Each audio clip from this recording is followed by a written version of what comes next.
creating a content marketing system for content repurposing.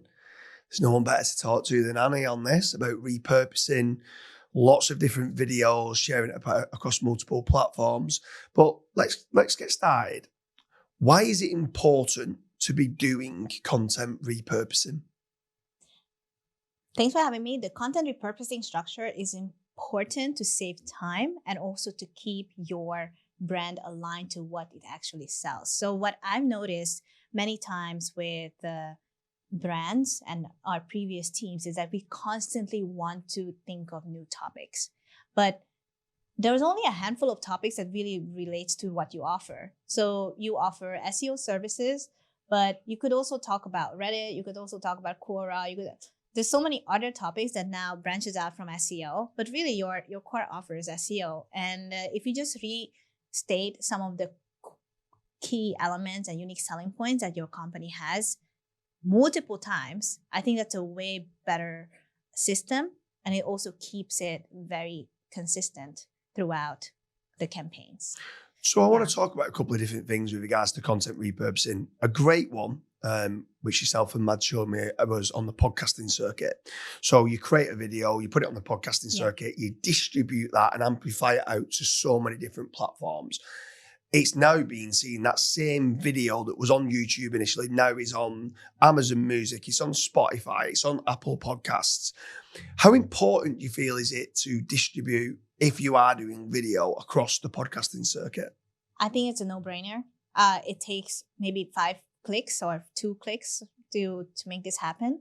And I think it's a very undervalued tactic. So people should do it because it costs you nothing and you already made that piece of content. So why not use just the audio file to put it on a platform like Transistor, and that does it for you, right? So I think that's a very great strategy. It gives credibility to you. People can perhaps find you from different sources. And again, you use one piece of content, but you then distribute it to so many channels. And it's good for backlinks. Yeah. Another one that I'd seen, which I never really thought about doing, and several people now are doing it, where if they've got let's say a LinkedIn status and it went viral and they got 400 likes and 800 comments and the amount of impressions that they got was insane. So many of them seem to get that exact same status, exactly word for word status that was done 8 months ago, and post it again 8 months later. And it's like they've got new followers since then. Previous people might not have seen it. Mm-hmm. And they're literally repurposing an old status that performed well.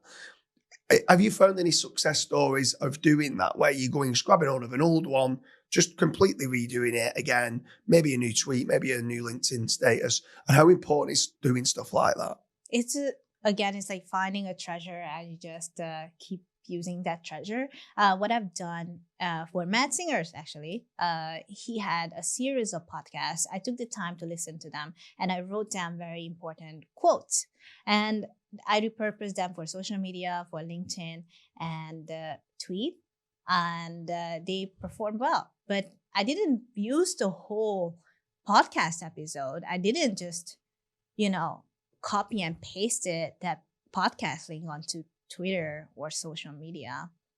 I just took that exact quote and now we are reusing it every year. Here's a question for you. Would you do that again now, or would you get the transcript, load it into somewhere like Claude, and then get Claude to say, give me the 10 best quotes? Not just that, but now you can graphic design it with Canva. So you can connect the workflow now, in my mind, would be get the, 5 podcast episodes you like, ask Claude to read the transcript, extract the best quotes, and then put it on a Canva template, which you already probably have somewhere, and then ask the Claude to put it on the template itself. And now you got like 10 PNG files.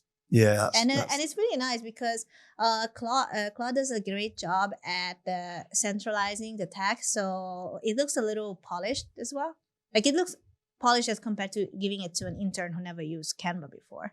Yeah, I mean, obviously Canva is a great way for doing the image creation. And not only that, it's now multi-channel of what's going out there. You're being omnipresent. So now you're being seen in the image search. You've got video search as well. You've now been shared across the podcasting circuit. You can share natively the videos on social media. You can now share the images on Instagram and on Pinterest and on Flickr, Photobox, and many other like photo sharing platforms. What else are you finding that's working very well for content repurposing that people might not know about? I think it's just taking 2 steps back and see, for example, if you want to repurpose it for social media, what are the viral formats that are currently working? I'll give you an example. There is a format where people use their microphone and they have a green screen, but then they explain the whole theory, which is probably from a long form YouTube video, and they put images behind their backs. So that format of making yourself look tiny because you use the green screen and you use the vertical images as the main storyteller, that's a viral format, okay? So that's that we know it's a viral format. And now you just take the transcript of your YouTube video, which you work really hard on, and you ask it to ask AI, either I think Claude would be a good one, or Gemini, to rewrite it into this 30-second reel. Now you're explaining the same theory and concept into a format that you can now record or use I think you just record it yourself for now. And you make it into this viral format. So now the possibility of people finding you in the right channel using the right format is much higher because you took 2 steps back.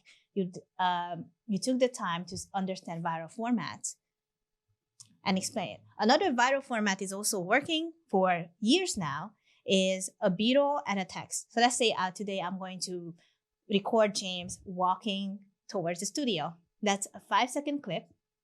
And then the title going to be 5 ways business owners should be using AI. And then I put a very trending music behind it.